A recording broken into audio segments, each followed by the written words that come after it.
Welcome to the Flymen Fishing Show, where we talk fly fishing, fly tying, and everything in between. I'm your host, Scotty Davis. It's early out there. Oh, yeah, I've been up for, 4 hours already, though. Oh, geez.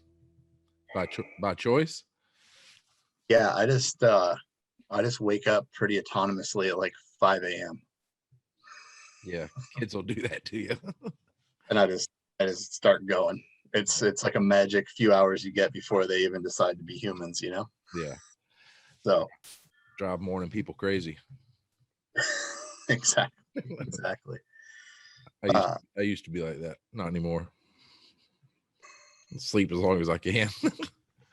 I hear you. Yeah, my wife works night shifts in the hospital, like in the ER. So she's full time. Like, I'm gonna take a break and take a nap. Like, all right, fair enough. I bet she's been run ragged with all this. Oh yeah, I do not envy it. You know. So, do the COVID patients go to the ER, or do they have a separate place they send them? Does she deal with a lot of that? Oh, all day. Yeah, it's crazy. Like they hold on to so many patients in there. So it sounds wild. Yeah, I like your wall back there. Looks like we're sitting in the same room. I know, that's kind of ironic. I was noticing that. Yeah. Did you build that? Yeah, it's just like rough cut cedar. Yeah. Plank. I didn't get as fancy as you and have like different widths, you know? Well, it was all pallets. So okay. But the hard thing is, there's pallets aren't the same, so there's all that gap in between. You can see the crappy wall behind it, so you have to put another piece on top, which kind of gives it that 3-dimensional look too, which is kind of gotcha. Well, how you been? Yeah. How's the fishing? Fishing has been good. Yeah. I mean, it's been, the river's not fishing as well. We don't have the salmon return like we would want to, but also been really hot this year. Yeah. And where do you live? I live in Redding. So when we get salmon back, all of our trout just post up behind them, kind of like little like mini Alaska style, like fishing eggs and bugs behind reds, and those fish are just like posted up like eating giant Pez dispenser candies, Right. But yeah, it's been a weird year. It's like super, you guys in the southeast like got a ton of water. Yeah. Like we got nothing, so it's kind of weird. It's just, in Washington and like northern half of Oregon's on like 120% of snowpack.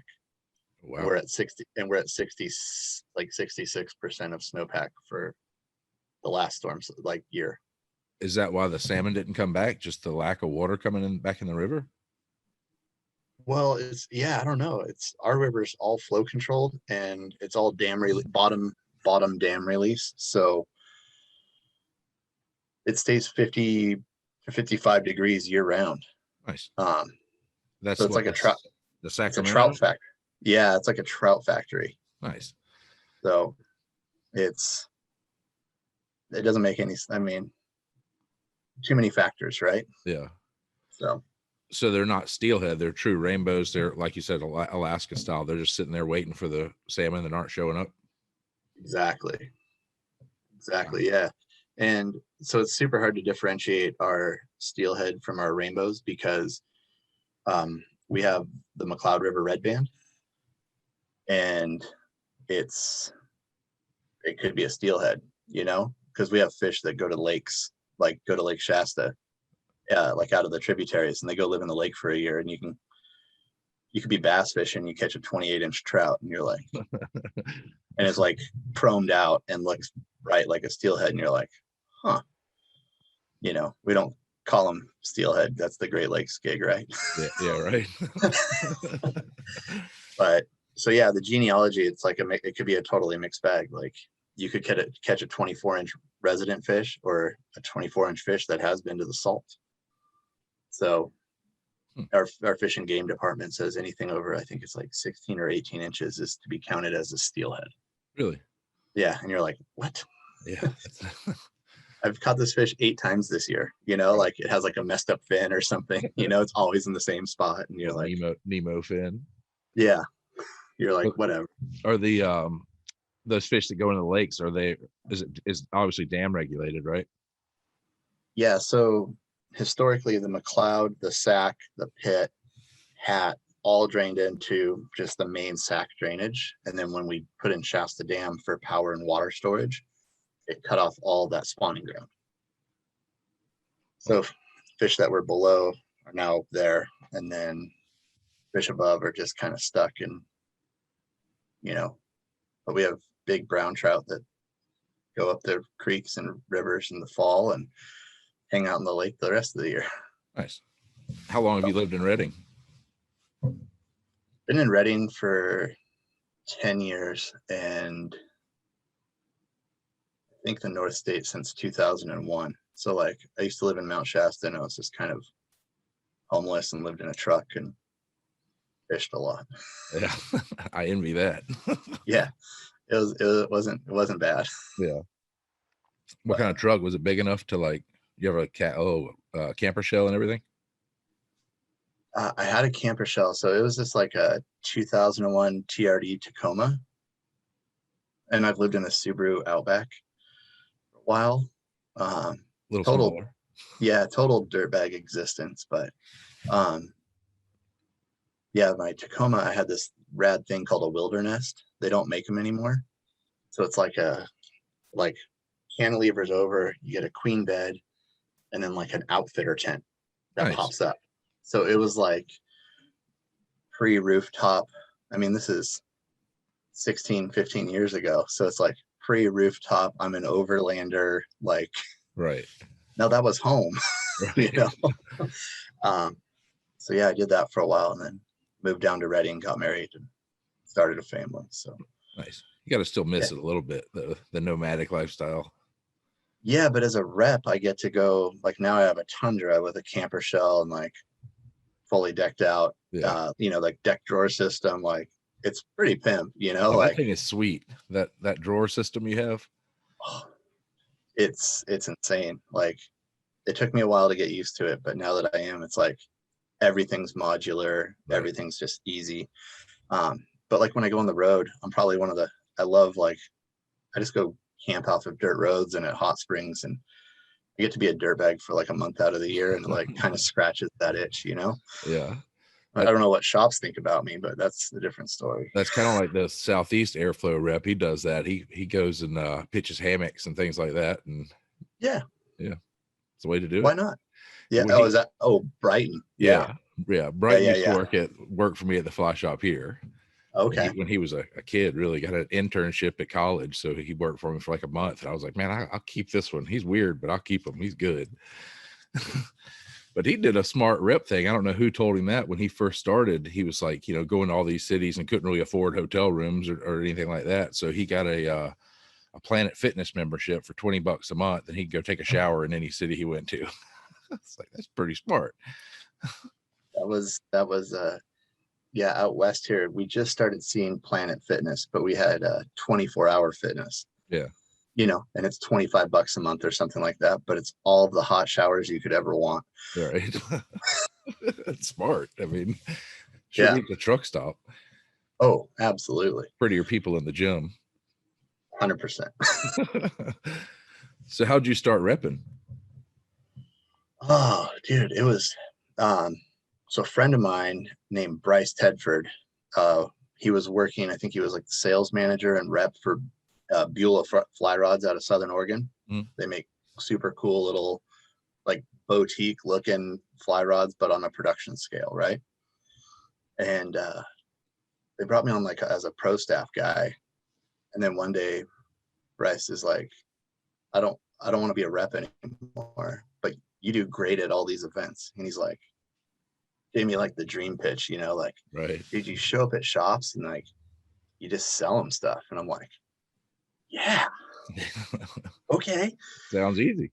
And then you had to buy all the samples, because like you have to buy your samples. Like a lot of people think like, oh, reps, you just get everything for free. So it's like, I'm like kind of newly married, and I tell my wife, I'm like, hey, we have to buy like $7,000 in fly rods. She's like, what? And I'm like, yeah, but I'm gonna go to these shops and make all this money. She's like, oh, okay. Like she kind of bid on it. And I was a firefighter and paramedic at the time, so I had 20 days off a month. And that was my intro. And you know, I just gathered up as many smaller brands as I could and started going after it. And a few years later, it just morphed into like, oh, this is what I'm going to be doing full time. So now I'm a full-time rep. Yeah, big brands too. Yeah. Super stoked on that. You know, Yeah. It's like kind of crazy to get to work with some of these guys that, you know, you've like looked up to and thought were like, you know, even before you were a rep or whatever, like financially, you're like, dude, these brands are historic and did cutting edge things. Like, I mean, Scott Fly Rods is pretty ridiculous. Like, I think I have one of the earliest rods they ever made. They were the first ones to come out with a 9-foot fly rod. Yeah, I remember the 9'5" weight, wasn't it? Yeah, like a 9'5". I have a 9'4", and in the G series, and it was when they introduced graphite, and everybody's like, "You guys are insane," because it was fiberglass at the time, right? And like, this will never work. This will never work. 9 feet? That's a antenna. I know. And you know, I still fish that rod from the 70s. It's like my little dry fly stick. Yeah. I always like that Scott did all the out of the box stuff. Like one of the strangest rods I have is one of my favorites. I think it's the Healy Ply series, but it's a 6-foot 9-inch 6-weight with a fighting butt. And there was a shop that was like, man, we can't get rid of this thing and we'll sell it to you what we paid for it. And I was like, oh hell yeah. It's like the perfect largemouth rod for like a lot of bushes. You can't really roll cast. It's so short, but it still flexes just like a big rod. If you just consider yourself a miniature person and you're casting the same way, it's gold. I mean, yeah, they do. My unicorn that I've never found yet, and I regret not getting, was the fiber hammer. It was like a little switch rod, little glass switch rod, and I like swinging soft tackles a lot. Yeah, me too. And it's like you never see them really come up for secondhand sale. Like the guys who have them, like, nope, not getting rid of it. Right. Like it's like in 30 years you're gonna find it at some garage sale. You know, somebody's my age died and their kids are selling a stupid fly rod. Right. Yeah, $20. You know, $20. Yeah, right. I'll give you 15 for it. Yeah, got a heckle. Right. That was a 70s era rod. Later. No, that was a 2000 era rod. Oh wow. Yeah. So was it orange? Was that the orange blanks? Yeah, it's kind of that honey orange caramelly goodness of just stands out, right? Yeah. So yeah, I like throwing soft tackles too. You know David Grossman from Southern Culture on the Fly? When Sylvester Nymphs died, we were going to go to his funeral, and then our wives were like, well, it's kind of in bad taste, you know, you didn't know him and you're just kind of showing up because you like this fly. So we agreed with him on that one. But I like swinging stuff too. I was new to it till I fished out in the Northwest. You know, we don't really swing flies here. Actually, when I started trout fishing here, people would tell me I'm going the wrong way and I need to go upstream. Okay, thanks. Right. Yeah. Do you swing single flies or you do tandems? So yeah, it just depends. Like on our smaller creeks and tributaries, like I swing a lot of single hand rods up there. I have some trout space, but some of the creeks are maybe 30 feet wide. So it's kind of a joke to like really talk yourself into it, but I'll swing single stuff up there. And then on the big rivers, I do like a streamer, like a sculpin chasing a soft tackle. So I'll put the soft tackle kind of up top on like a tag and then run a sculpin below. Nice. A couple of different options there. Yeah. So see what happens. There you go. And your Able rep as well and Airflow. Yep. Nice. Ross, Echo, Loon, do like a headwear company, work with Firehole sticks, Jiminy Christmas. I always get lost on I do Trout Hunter, Leader, and Tippet. Nice. Airlock indicators. Yeah, it's like a huge putting the binders together and like it's quite the task, you know. Yeah. So Airflow just simplified all their fly lines, didn't they? They did. Yeah. How do you feel And about that? I kind of love it because I'm a line nerd, and I see so many lines and I start looking at tapers and I'm like, dude, this one's blue and this one's orange, but it's the same taper. Right. And you're calling it two different things due to a coating, or, it just, it's not simple. Right. I like easy, like you're going to go out and chuck bobbers. You need a bobber line. Right. Like, you're going to you like drinking pinky out tea. You need like a real soft line, and, like a glass rod or a G series, like this is what's going to work. Yeah. So to see it kind of scaled back and cleaned up it's kind of refreshing, especially I think for consumers with all of how many new people we have coming into our sport. Like, after a COVID ran through it, like year, like, like there's so many people that like, whoa, love the outdoors. And like, you walk into a fly shop and it's like, oh, you need these 12 lines. And they're like, whoa, that's a $1,200 investment. Like, I just got a starter kit, Right. It's like, no, here's a line. This is a universal line. It's going to do everything. Yeah. It's overwhelming, if you're new to it, even if you've been in it for a while. If you take a couple months off, you're like, Jesus, what happened? I like that COVID ran through it. A lot of people don't realize what it did to the industry. I mean, it boomed. We had a kind of across the board boom with COVID. Well, yeah. And I mean, it was, a lot of the shop owners that we work with out here are, they're comparing it more so to a river runs through it, like Robert Redford's film. Like, that was one of the biggest booms in fly fishing ever, because everybody wanted to be Brad Pitt, right? Right. Like, but it was, I don't know. I think it did a lot of good things for us, like a lot of good family time, first and foremost, people not being at work, but like getting outdoors. Like, on the flip side of it, it gave us a ton of new industry to work with. And like, we were busier than we've ever been. But it's so many people that realize that they don't have to be inside of a box 9 to 5 to get their job done anymore. Yeah. Like, from my standpoint, it's like, maybe it was like a wake up call. Like, we don't need 400-story tall skyscrapers times 1,000 everywhere, because we can work like we're working right now.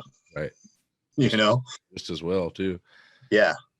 And, kind of brings back some of that family dynamic. And it's kind of felt like a lot of times, like, people were frustrated, but like, remember like post World War II, you see like the pictures of like the family guys, and they're like, and they have like the camper and like the, the sedan towing it out to the woods and stuff. It's like that's what I was seeing. I was seeing kids playing outside and like families interacting, and I was like, this is awesome. I hope they stick around. Yeah.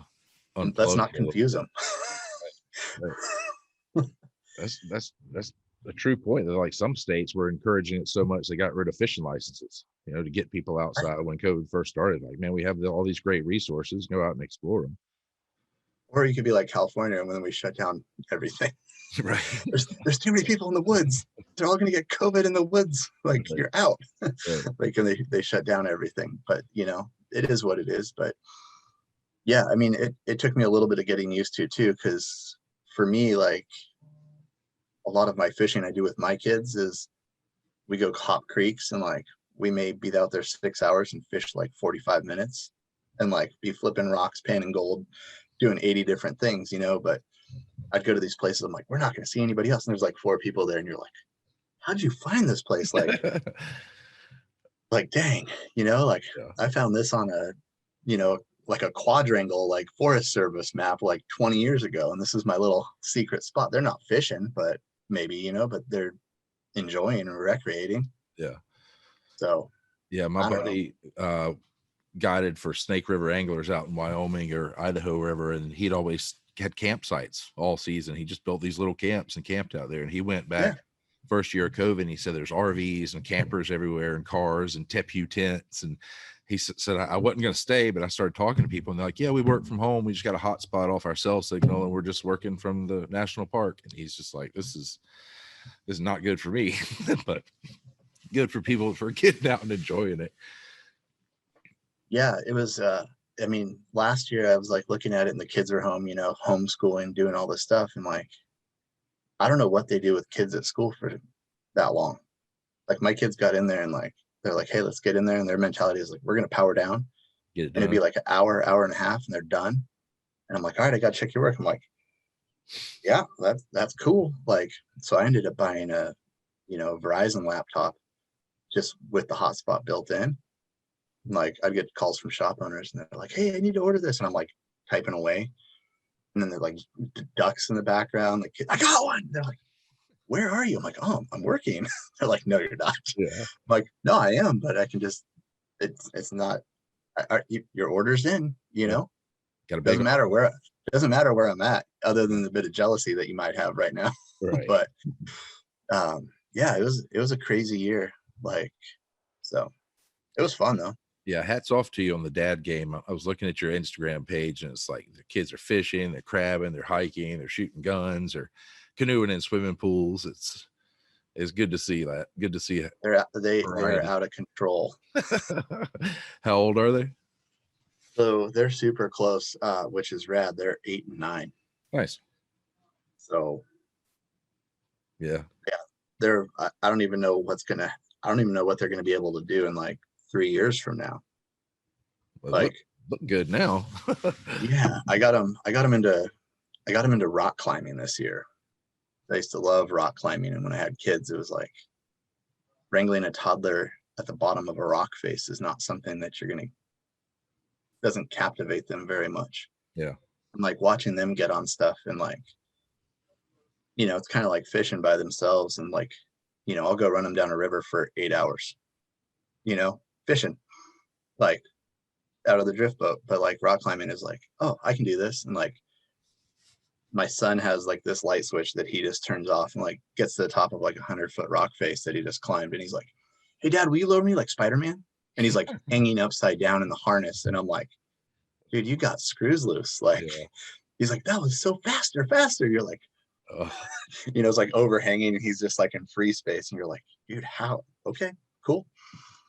I would flip out. You got to learn to trust the ropes and the gear. Yeah. I just wouldn't trust the kid. No. Yeah, mine are 8 and 6, so I'm just behind you. Yeah, it's a fun age. They're so interested in everything, and but they just don't. They do a little screen time, but overwhelmingly, it's like if I can't find them, they're digging up my backyard, or yeah. You're like, oh man. Yeah. The tool shed's open, every shovel's missing, they've dug some 3-foot deep hole, and you're like, okay. Trench warfare with your sister. Yep, exactly. Some sort of fort wigwam built. Yeah. You're like, okay, cool. That's such a pretty part of California. There's something for them always to do outside. Absolutely. Yeah. I mean, I grew up in North County, San Diego, on the beach. And when I grew up there, it was like flower fields and open canyons. And like, we could go dove hunt behind our neighbor's house. Like, we get off the school bus, go get a few doves. I probably would get arrested now, Yeah. And there was like never a season that we knew of because we were kids. So like, we'd come back and cook dove breast wrapped in bacon and like toaster ovens and stuff as like our afternoon snack. Like, we were probably the weird kids, but going back there now, it's like there's just no space left. It's insane. And kids don't get to be kids, Yeah. There's just something magical about, like, when I like take my kids to the woods, like I have a Labrador who doesn't leave their side, and she's pretty defensive of them. Like, they're her kids. Right. So they'll be 200 yards off in a thick wood line from me, and they're just on their own mission, doing their own thing. So it works out, give them a sense of independence. But yeah, I couldn't imagine staying in the city all the time. Yeah, I couldn't either. So you said you rep for Loon, you do product development for them too as well, right? Yeah, I do a lot there. Like, it's like people ask me like, what do you do for Loon? And it's like, I design, I mean, it's by committee, but like a lot of times, like through like refinement, it's committee refinement. It's like, I just have like a sketchbook filled with crazy ideas that might show up 5 years down the road, and so I do a lot of the product design, like all the colored resins. I figured out all that stuff, reformulated our resins. I do CAD engineering, like do a ton of different stuff for them. And then I do national sales management for them. I do most of the video work, a lot of the video work for them. So you got some great tie-in videos. How long have you been doing those? So I've been with Loon for, I think this is my 8th year now, and probably about 7 years ago that's actually how I got started with Loon. Was I met him at IFTD, and one of the owner's wives grew up 4 doors down from me in Southern California. Oh wow. And we're like at IFTD, and I'm like, Andrea? And she's like, Matt, how are you doing? And I'm like, what are you doing here? She's like, oh, my husband's the part owner of Loon. And they're like, oh, what do you do? And I'm like, oh, I tie a lot of flies. They're like, we're going to come down and film you. And just worked out that they're like in Ashland, which is Southern Oregon and a couple hours away. And this ended up becoming a job. But yeah, so long story short, I think it's probably been like 7 years. And when I started there, we were doing a thing like a Q&A product live stream through this weird streaming platform, which was like, nobody just, wait, you can live stream and talk to a guy? Like, it was like a big deal. And I looked at it and I'm like, we got to tie flies on here. It's like webcams and all this stuff, and real basic and pretty tough to operate at the time. And I'm like, dude, we got to tie live fly tying. And that was kind of like the first thing that we really did. So I guess it was like 7 years ago, and I'd never seen anybody else do a live stream of fly tying. So I like to think that I was the first. There may be somebody who is craftier than me, and somehow, I mean, now you can just do it from your phone. Right. It's like, it seems like so trivial. You could be on the stream hooking a fish and live stream it to 100,000 people, know? So, but yeah, so it's been 7 years of doing tying videos and 20 different cameras, and it's a nightmare, right? Yeah. I like the Tailgate Talks too. That's a cool little segment you've been doing. Those ones are fun. And like, it kind of gets back to like the fly line thing. I think people overthink all this, it's like, I got to have all this stuff. And so I just try to keep it simple and just give tidbits of, I imagine it to be like coaching like 8-year-old soccer. Oh, herding cats.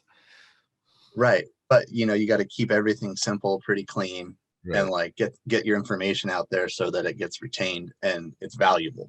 Yeah. And I just think of Tailgate Talks as kind of that thing. And realistically, I think I try not to keep it too focused on like, I make this and you should, because it's not useful to anybody, like it needs to be helpful hints and tips and stuff like that. Yeah. Not buy my stuff. Yeah. Yeah. That happens enough on social media, right? Yeah, it's getting pretty bad, It scares me. Like, yeah, my my wife will mention some like, I don't even know, like yoga pant or something. And somehow like Instagram's now marketing me like some new yoga pant yeah. And I'm like, dude, I'm a 41-year-old dude. I'm not wearing yoga pants. Right. But they're putting those dollars into it or what. Yeah. It's like I don't know if it's our phones listening or our Google speakers or what, but my wife and I did that. We were started talking about cats, and we don't have cats. We've always had dogs. And then the next day on my Weather Channel app, there's an ad for kitty litter, same thing. I pull something else up YouTube and there's an ad for like Meow Mix. I'm like, this is somebody spied on me. I mean, that one movie that's out there that it trips me out, like, but it's all the head dudes from like Google and Instagram, but it's about social media, and they're like, dude, the AI is trying to control you algorithmically. It's studying you. And I'm like, dude, I would hate for them to try to figure me out outside of like yoga pants. Like, I'm over here looking at like the weirdest things for product design through my Google. Like, it probably breaks Google. At least I'd like to hope so. He likes yoga pants and synthetic yarns. Yeah. what is this guy up to? Is he going to make yoga pants? Like, how do we market to this cat? Right. Yeah, that's funny. So what have you been tying lately? I saw you tie a lot of Euro nymphs. Yeah, that's been, it's funny. I started doing that that whole game in the early 2000s. There was like a brief like thing in like fly fishing about competition nymphing. Mm-hmm. And then it seemed like Thingamabobber came out, and then nobody cared about anything other than Thingamabobber for years. And then it got better with Airlock, and now everybody got so focused in on this thing. But when I moved to Northern California, there's a little fly shop, Head Fay Fly Shop, and it's been on the banks of the Upper Sacramento River for, World War times, probably, like forever. Wow. And they fly fish tightline style, like super heavy nymphs, like, take 0.35 lead on a size 6 or 8, and wrap it back, and then over, and then you coat it with some yarn and put some feathers on it. Looks great. And it was like walking it through all the riffle water. So those guys were awesome. They kind of figured out I could tie flies because I'd been doing that since I was like 10 or 11. Took me under their wing, tricked me into being like kind of a mini commercial tire for them. And like Bob Grace is awesome, like who's the current owner of it. And they'd like send me on like, I think it was like some sort of like challenge quest. They'd be like, hey, go to the Trinity and River and take some flies and go catch steelhead. I'm like, I've never been over here. Like, I'm new to the area. Just they're like trout. Once they get up that high, just fish trout water for them and high stick them.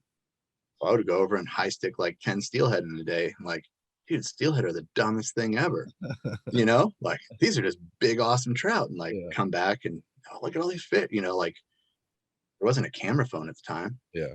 Like when I was doing that, maybe there was. No, it was still like flip phones and stuff. Like, so I'd be like, I got all these fish, and like, okay, cool. Like, but yeah, I got into comp nymphing, and it's been cool. Like everything in Europe just seems to be, I was talking to my buddy Hogan the other day, but it's like 3 years ahead of us.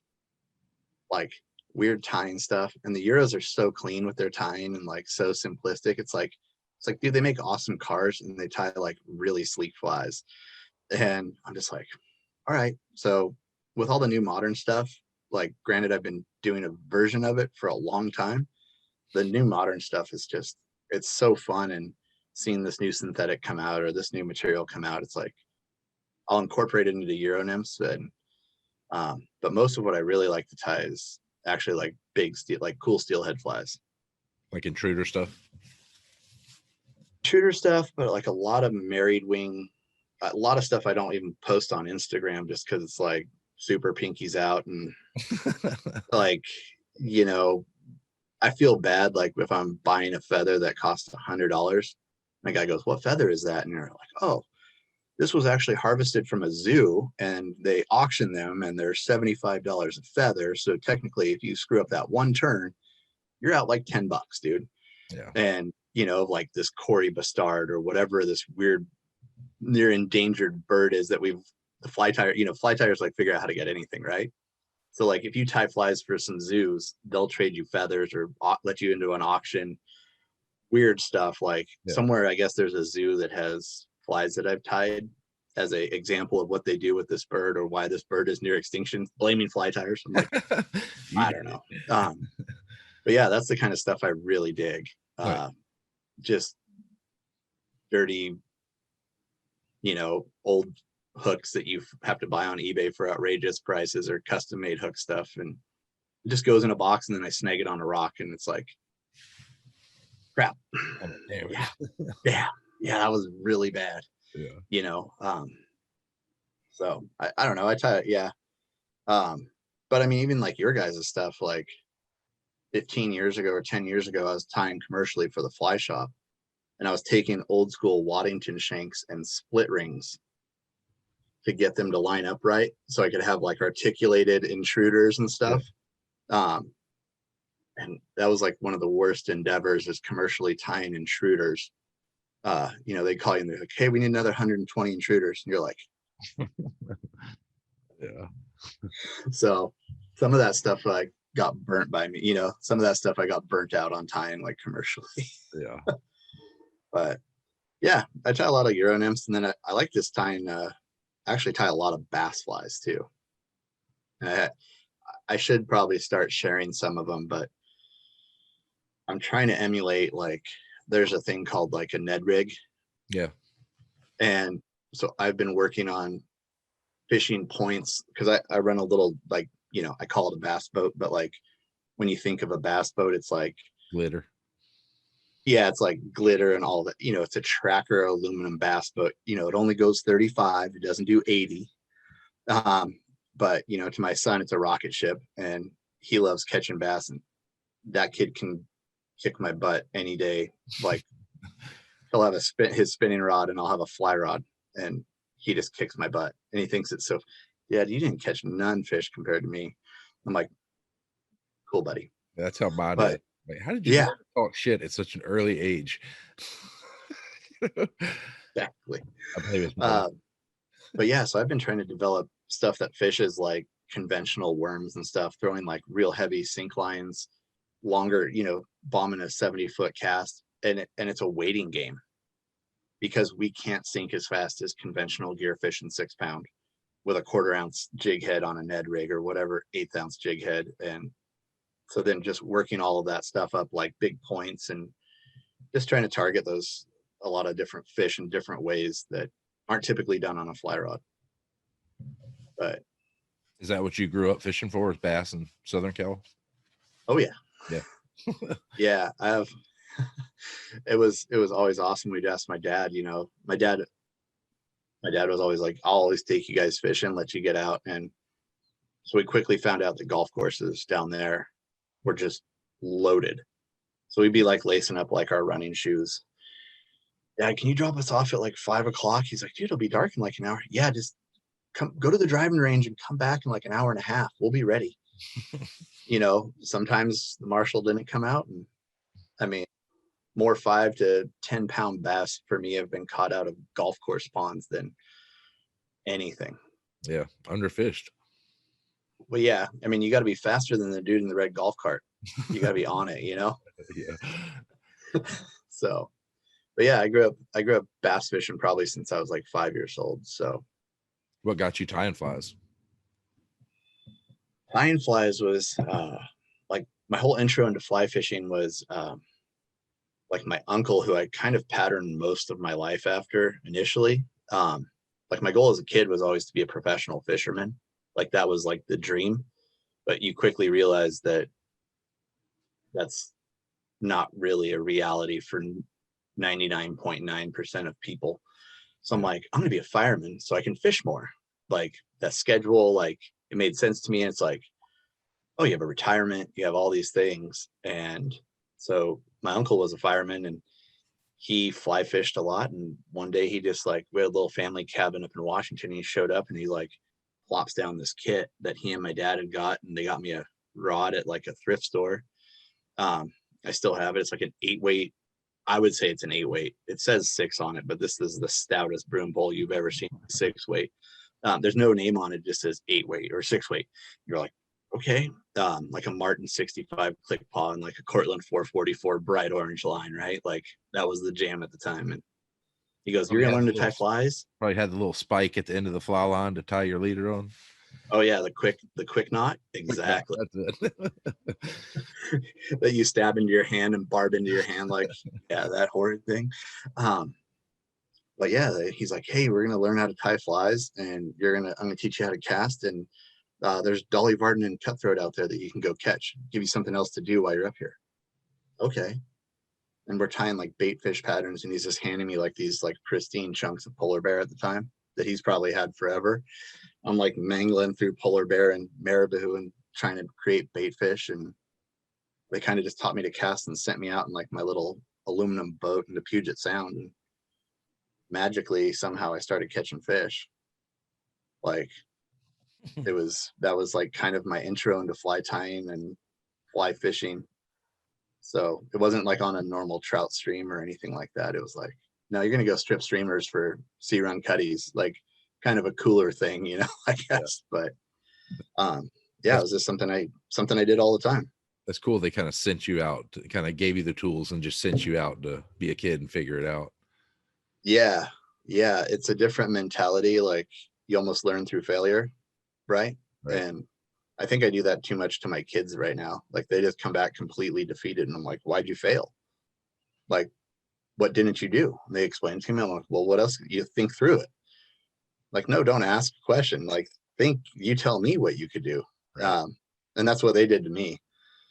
Like, oh, you didn't net the fish? Why? Well, forgot my net. Oh, so you weren't prepared. Yeah. Yeah. You know? I'm going to stop talking to you. So you're basically telling me, like, you know, at the time, like the fishery was thriving. So like keeping a fish like in 1990 wasn't like all catch and release and do all this stuff. So like dad would look at me, he's like, so I'm not eating trout for dinner tonight? Like, well, you suck. Like, go do it right next time, you know? Not like that harsh, but like that was the gist of what I took away from it. Like, then, you know, then you start building the kit. Like you're going to be like, go full Boy Scout on it. Yeah. But yeah, from there, it just kind of grew into a lot of backpacking and fly fishing. Because growing up in Southern California, there's not a lot of trout. And, you know, there's a ton of bluegill. Those are fun. Oh, yeah. But we'd go on pretty insane adventures where we'd like, I think completely, you know, the stuff you couldn't get away from anymore because you can track everybody on like an iPhone or whatever now. Like parents are like, you can't lie to a parent these days. They're like, oh, I put 6 secret tracking apps on your phone and I had them pinged off of these 38 through triangulation. You were here, liar. Right. You know, we'd tell our parents like, hey, we're going to Alex's house or we're going to Todd's house for the weekend. Like call from a payphone, no caller ID. Hey, we're having fun. We're going to stay another couple nights. Oh yeah. Okay. Parents like, you know, it was like come home when the streetlights come on, like lifestyle. And Yeah. we'd be 7 hours away in the Sierras, like having just got a driver's license, you know. Like things could have gone so sideways and they'd think we're all at each other's houses and not communicating. Yeah. That's kind of opposite of me. My older sister used to get pissed because I didn't have a curfew when I was, you know, middle school and high school, because I would be like, I'm going catfishing with my friends, you know, or we're going to go hunting or fishing or something. And then a lot of times we didn't go hunting or fishing. And my parents were like, oh, he was out fishing all night. My sister was like, no, he wasn't. Kind of the great excuse. Did you do the golden trout wilderness?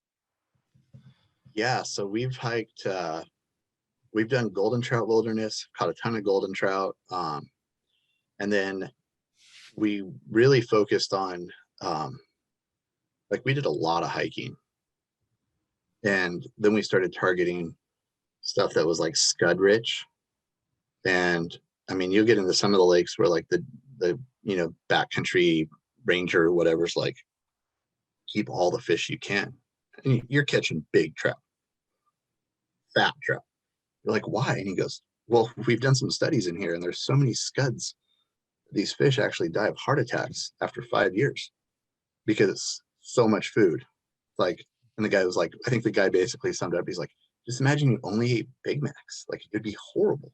Supersize. And we're like, oh yeah, supersize me for trout, you know? So we started targeting all these like scud rich waters and what's in here. You know, it was always what's around the next corner. And the resources weren't there that are there now, where it's like, you could like find like the most random lake in the middle of the Sierras. And there's like 5 reports of guys who have fished it. It was like paper maps and like Thomas brought the, you know, the gazetteers that you like flip from, no, we're on page 68. No, we're on 67. Like, you know, trying to figure out where stuff's at. But we just kind of tromped around throughout all of the mountain ranges and found some more local stuff that nobody was talking about that were filled with like big browns, you know, started fishing for them with like weird crawdad pattern, whatever we could create, like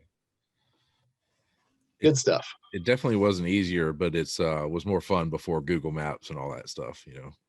Oh yeah.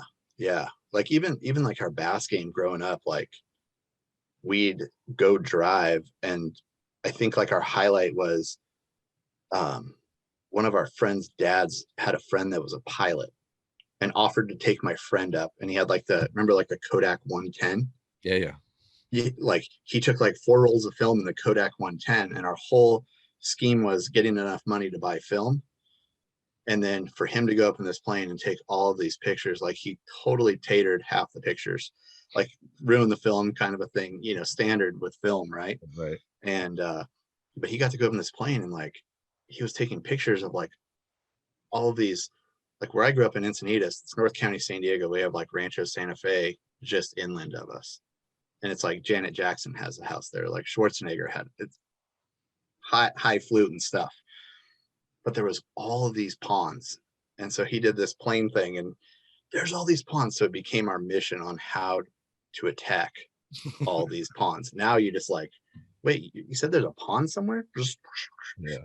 Oh yeah, it looks like it's deeper on this end, and there's an access point, like right. it takes a lot of the adventure out of it, but is what it is. As a kid going and knocking on people's doors, do you mind if we fish your pond? Right. Like that. But as soon as we got our driver's license and didn't pull up on bikes anymore, we were punk kids. And they're like, get the hell out of here, But just being a kid, rolling up on your bike, being honest about it, pick up some trash and we fish, and they'd always let us, It's cool way to grow up.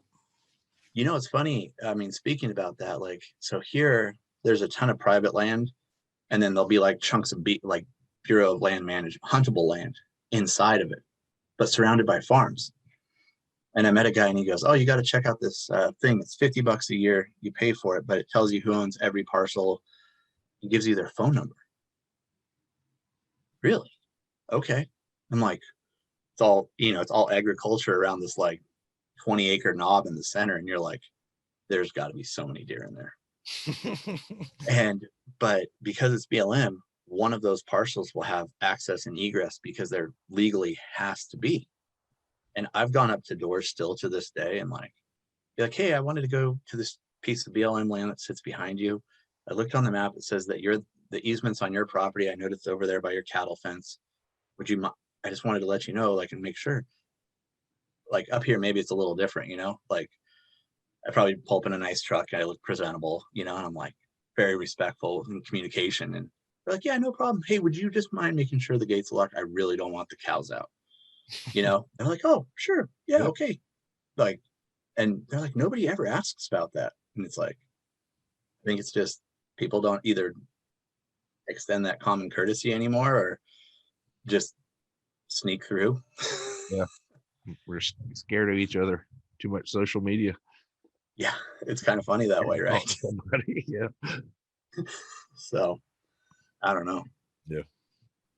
Do you design the Euro nets for fulling mill?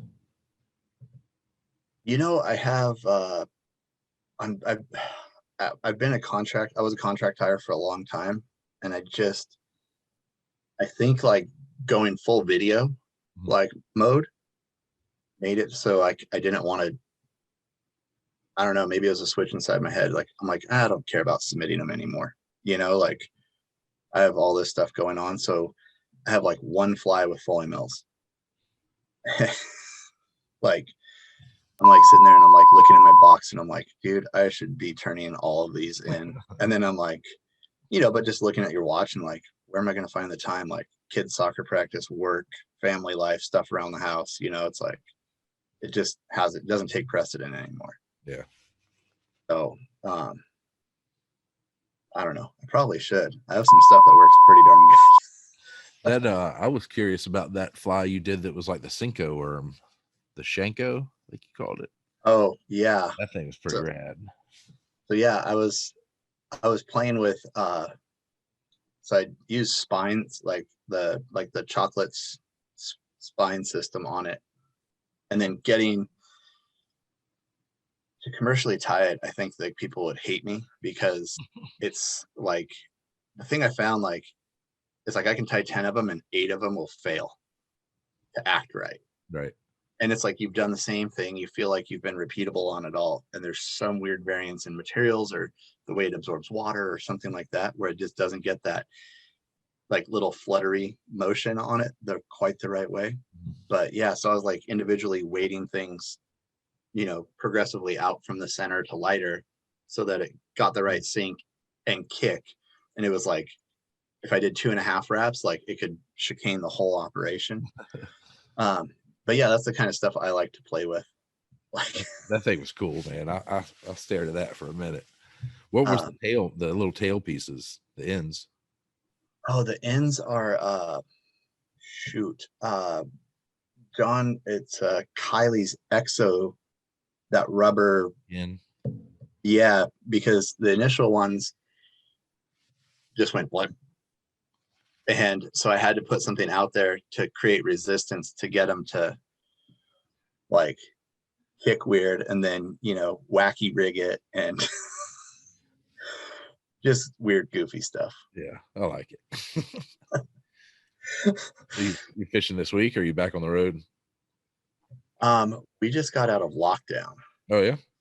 Yeah. Schools and everything. No, just personal one for our family. Oh, gotcha. Yeah, we had a little fire here, and like kids are like, "Oh, we have a sore throat," and we're like, raining ash this big, like my throat feels horrible too. Like everybody we talk to is like, dude, breathing right now sucks. Like our air quality is in like the 400s. It's like 5 times what Beijing is, and they say that's bad air quality or something, right? Like, didn't think anything of it. No fevers, nothing like that. And like my daughter was like still at school. Like, we're like, all right, we'll keep the boy home. Like the next day, my daughter goes, yeah, I don't feel good in school. Like, you guys got to get tested. We're like, all right, 18 months my wife's been in the heart of darkness of this thing in the ER. Like, there's no way that this, and we all, there's, oh, all right, we're going to camp out together. Oh, Instacart, So I'm going, I get to go on the road now. I was supposed to be on the road probably 2 weeks ago. The fires, that the wildfires have been happening? Or yeah, it's crazy out here. Like, was that real close to where you are? So yeah, the most recent one is, and so I mean, considering that we have some fires that are less than an hour away that were at 965,000 acres. Jesus. This was a little one at 8,500 acres. By comparison, obviously, like there was a lot of homes destroyed and people's lives affected. But some lady from San Francisco was found to be responsible for setting it, and her claim was that she was trying to boil some water to get the barrier in out of it. But she had like incendiary devices with her, and she's part of some like movement for something. Like, they're not super forthcoming with all the information on what organization this lady's kind of associates with, but it seemed that's terrible. So yeah, it was definitely human cause versus like lightning and stuff like that. So, but that was like 5 miles from the house. I mean, it was close. Yeah, it's scary. Yeah, we had a big one, really devastating fire, like took out half of the west side of town almost, like, and that one got like a mile and a half away. That one got my hackles up enough to where I was like building sprinkler systems on the roof and like, yeah, dude, like getting ready to plumb into the pool like needed. That's scary, man. That's a scary problem.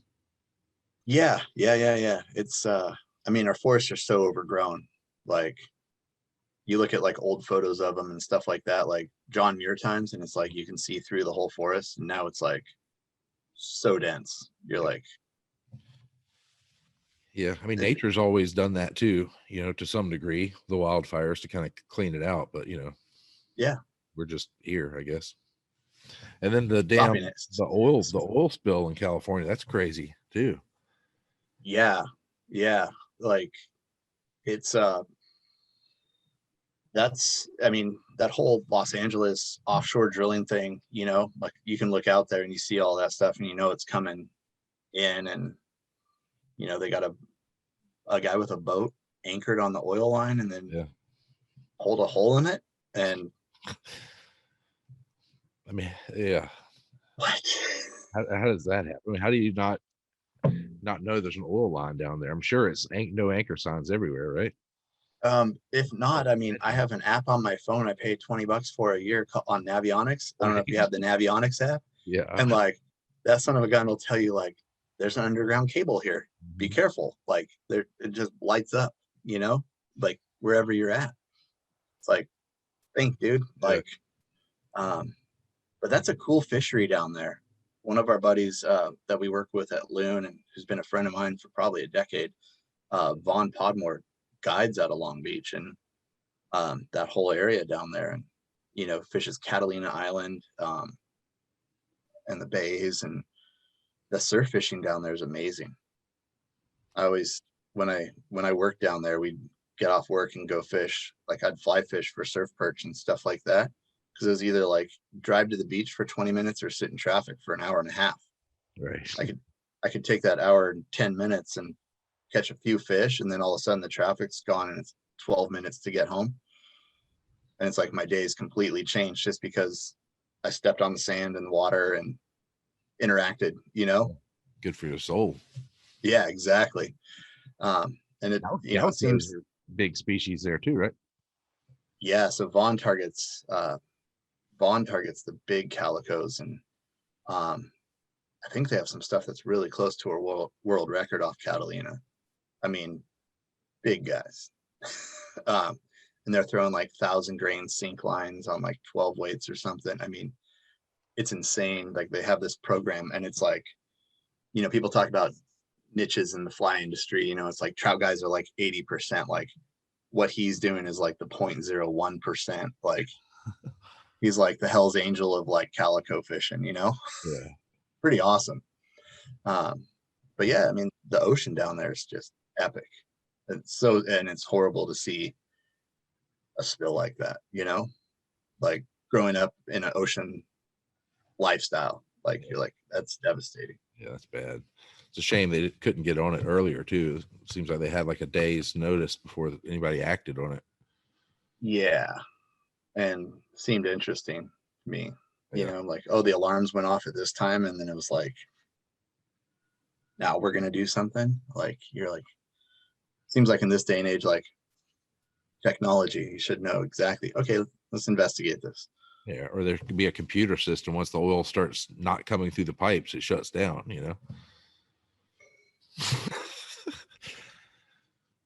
Yeah, I'm pretty sure we have that technology. Yeah, I'm pretty sure if our cars can do what they're doing, keep you in the same lane, and you can't shut off a damn oil pipe.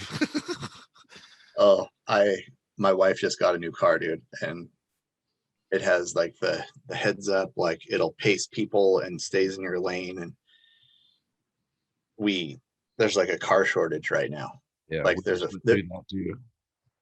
fishing rod shortage, but there's a car shortage. And so we ended up finding the car like on vacation in San Diego. We flew down to see family and stuff like that, spend a week down there. We find the car. So I'm like, it's the car you want. She's like, yeah, how do we get it home? I'm like, well, you and the kids are going to get on a plane, and I'm going to drive 11 hours home, I guess, by myself. But I mean, you're right. Like I pushed all the magic buttons, which I don't actually care for personally. Like, I'm just like, yeah.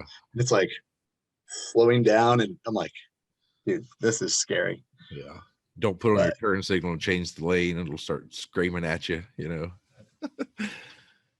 Yeah. I drive a 2011 truck. Like it has a CD player and like the earliest rendition of like Bluetooth in a factory. And it's like, head unit. Mm-hmm. I'm lucky to get Spotify and my podcasts on there while I drive around. I got you beat. My truck still has a factory tape deck. Perfect. Yeah. I'm jealous. I just had any tapes that were like heat warped. I still use it.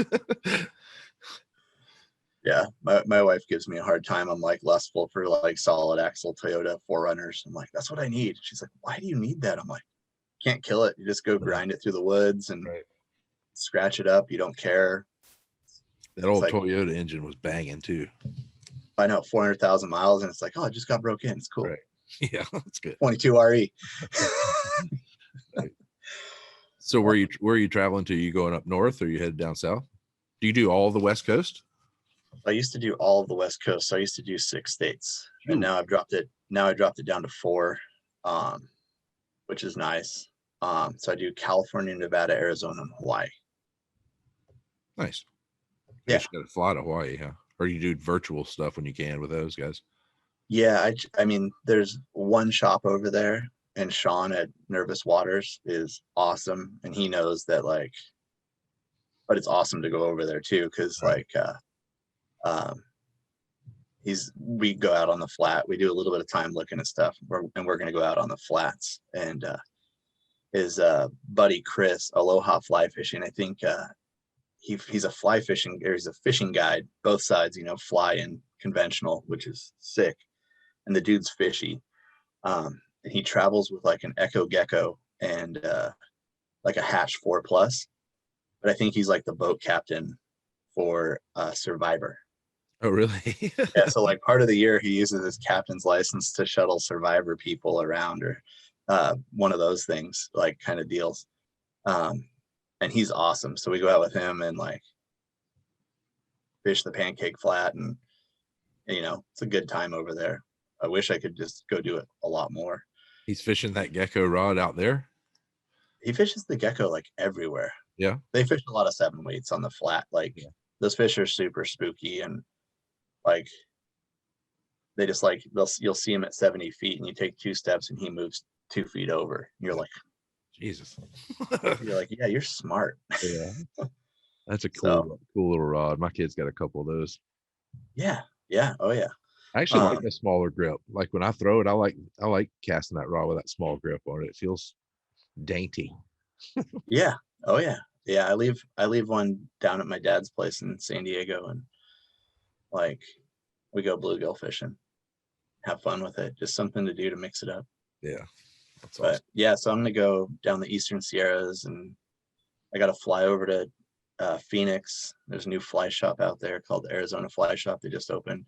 They're doing a really cool inaugural carp tournament. Oh, cool. So I'll probably like end up somewhere near an international airport, park my rig, and jump on a plane for a few days, rent a car. It's like one of those, you know, it's like a ping pong tournament, man. It's like just bouncing all over. Yeah. It never seems like to work out to get like 60 shops all to see you in sequence, and you know, it's herding cats, right? Like it's, yeah, totally. I can see you this day, but not that day. You're like, dang it, I was going to be here. And that's like, oh man, okay. You're just ping ponging all over the map. So it is what it is. Get a lot of fishing variety that way. Totally. It's awesome. Yeah. You know, a lot of evenings. That's why I like camping in the truck too. Like you just get to go and adventure around, and I'm going to go fish here and like sleep on the side of a road or whatever it might be. And just jealousy. Do it for a while. The jealousy is rampant on this side. I appreciate you taking time to talk to us today. I know you're a busy man. No, absolutely. Yeah, I turned off all the notifications. That felt good. Yeah, that's rare these days. Well, yeah, I guess they canceled IFTD, so I guess I'll see you in the spring. The next one, if you're going to that. Yeah, I think it's March now. I think so. Yeah, that was an interesting move. I was like, kind of bummed. Yeah, it seemed like a good time. I was excited I like Utah a lot. It's a cool place. I used to drive over to Arizona, which was a waste of 8 hours, you know, going from San Diego with nothing till Arizona. Yeah. And but then I'd drive back up through like Lee's Ferry and all through southern Utah, and like hit Salt Lake and jet across over to Reno and back home. It added 2 days to the trip, but it was good scenery. Yeah. Good fishing too, you know. Yeah, I don't think the fishing will be very good in March. It might be. Depends on the winter. Yeah, I guess it does. Yeah. You know, if it's a light winter, it could be, you might not have runoff yet, and it could be really midgy still, but you never know. Yeah. So guess I'll have to buy a warm jacket. Hadn't needed one. Well, cool. Well, thanks again, man. We really appreciate it. Absolutely, my pleasure. Yeah, let us know if you want to come chase redfish. Heck yeah, I'd love to. We can do that. Perfect. Cool. We'll keep in touch. Absolutely. Take care. Thanks, Matt. All right. Bye-bye. Bye.